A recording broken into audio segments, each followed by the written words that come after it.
Hey guys, I hope you enjoyed seeing how I did my makeup for this look. I thought maybe I would just pop on to show you my dress because it's really gorgeous and yeah man, you can't see it. So here it is. Let me just step back a little bit. I bought this dress on our recent trip to Japan.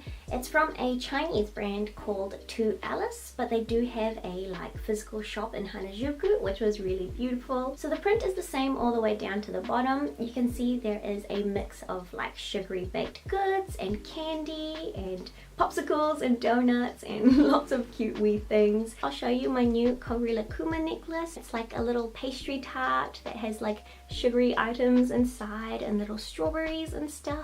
So I just made it from like polymer clay and resin, and of course it's to match all of my sweet themed dresses that I do have, and Colourpop is like the cutest. So yeah, it's super sweet. I thought you might like seeing it. Thank you for watching, and hopefully I get to see you in my next video. Bye!